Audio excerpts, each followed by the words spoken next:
नमस्कार प्रेक्षकांनो, कशा आहात? माझ्या चॅनलवरती स्वागत आहे. आज पाहणार आहोत निरोगी राहण्यासाठी 10 अत्यंत महत्त्वाचे असे टिप्स. चॅनलवरती जर तुम्ही नवीन असाल तर प्लीज चॅनलला सबस्क्राईब करायला विसरू नका. सबस्क्राईब करणे हे फ्रीच आहे. आपली आजची पहिली टिप आहे, थंडीमध्ये अळीवाचे लाडू किंवा खीर खाणे हे खूप गरजेचे असते. कारण अळीव हे उष्ण असते, त्यामध्ये उष्णता जास्त असते. अळीवामधील असलेल्या गुणधर्मामुळे आपले केस गळती होत असेल तर ती थांबते. तसेच जर आपली कंबरदुखी, गुडघेदुखी असेल तर ते सुद्धा कमी होते.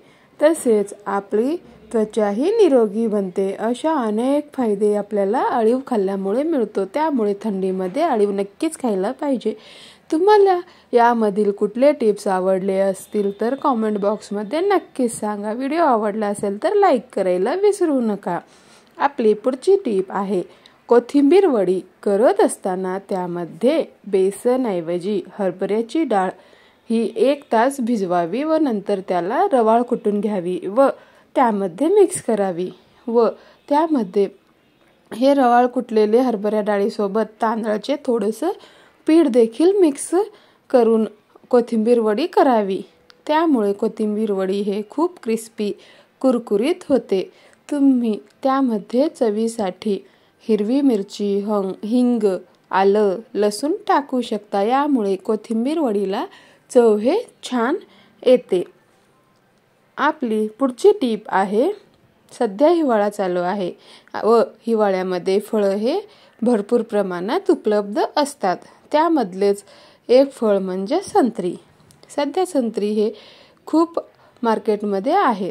हिवाळ्यात संत्री खाल्ल्याने आपल्या शरीराला त्याचे अनेक फायदे मिळत असतात. यामध्ये विटॅमिन सी भरपूर प्रमाणात आढळते, जी आपल्या शरीराची इम्युनिटीसाठी खूपच चांगली आहे. याचा जर आपण आहारात समावेश केला तर आपल्याला थंडीमध्ये सर्दी खोकला होत नाही. यामध्ये विटॅमिन सी असल्यामुळे आपली इम्युनिटी ही वाढते. त्यामुळे आपल्याला कुठलेही व्हायरल इन्फेक्शन होत नाहीत.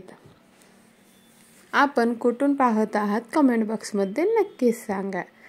आपली पुढची टीप आहे, आपल्याला सगळ्यांना माहीत आहे की कांदा हे 2 प्रकारचा असतो, पांढरा कांदा आणि लाल कांदा.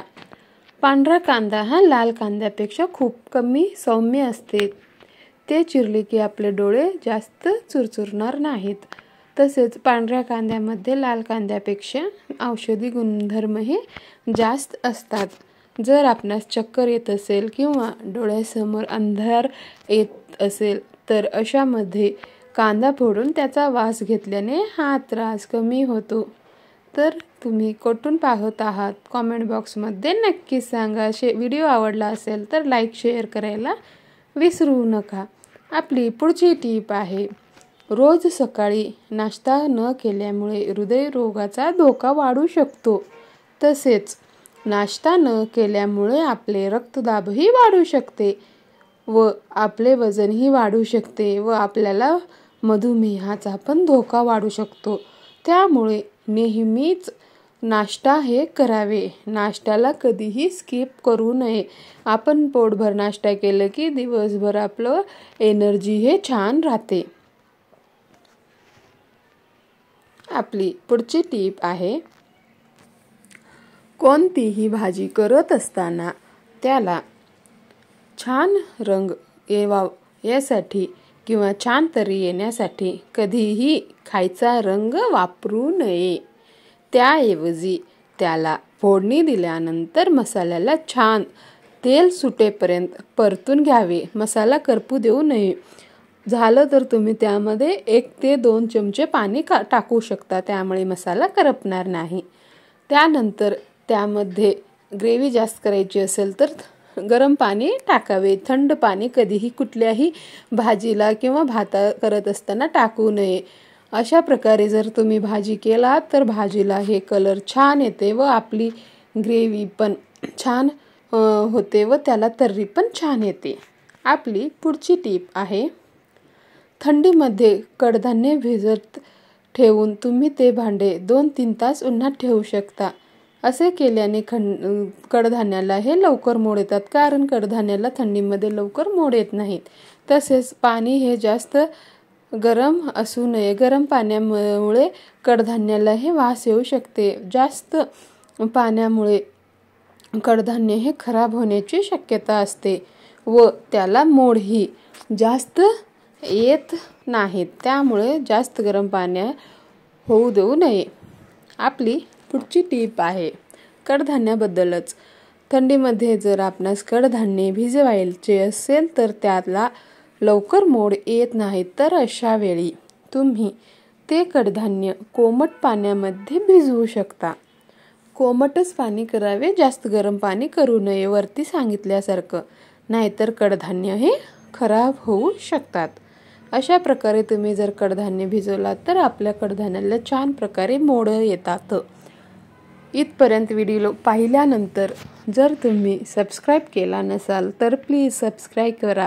यामुळे मला छान मोटिवेशन मिळेल. आपली पुढची टीप आहे एखादा पदार्थ करत असताना आपण जर हरभऱ्याची डाळ हे भिजू घालायचे असेल तर ते 2 ते 3 तासाच्या जास्त भिजू घालू नये. यापेक्षा जास्त जर आपण डाळ भिजू घातले तर त्यातील गोडावा हा त्या पाण्यात उतरतो व आपले पदार्थ तेवढेसे चविष्ट लागत नाही, ते बेचव लागतात. त्यामुळे हरभऱ्याची डाळ भिजू घालत असताना 2 ते 3 तासच भिजवत घालावी, त्यापेक्षा जास्त तास हे भिजू घालू नये.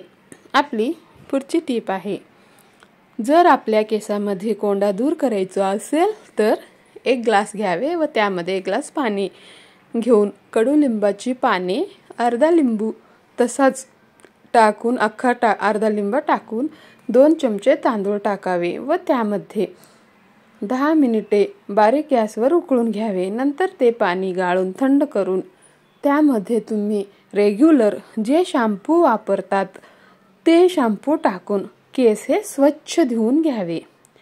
याने आपल्या केसातील कोंडा हे कमी होतो. तर आजच्या आपल्या या स्पेशल टिप्स आपणास कशा वाटल्या लाईक करा व कमेंट करून नक्कीच सांगा. व्हिडिओ थोडासाही आवडला असेल तर लाईक शेअर करायला विसरू नका. तसेच आपणाकडेही काही टिप्स असेल तर नक्कीच तुम्ही कमेंट बॉक्समध्ये शेअर करू शकता व आपण कुठून पाहत आहात ते देखील कमेंट बॉक्समध्ये न विसरता लिहा, म्हणजे मला समजेल माझा व्हिडिओ कुठे कुठे पोहोचला आहे, कोण कोण पाहत आहे. व तुम्हाला हा व्हिडिओ जर आवडला नसेल तर तुम्ही डिसलाईक देखील करू शकता, तुमची मर्जी. आवडला असेल तर लाईक करा, आवडला नसेल तर डिसलाईक करा. तसेच चॅनलवरती जर नवीन असाल तर अशाच व्हिडिओसाठी चॅनलला सबस्क्राईब करायला विसरू नका. सोबतच बेल आयकॉन आहे ते देखील प्रेस करा व आपला मूल्यवान वेळ देऊन शेवटपर्यंत हा व्हिडिओ पाहिला ना, त्यामुळे आपल्या सर्वांचा मनापासून धन्यवाद.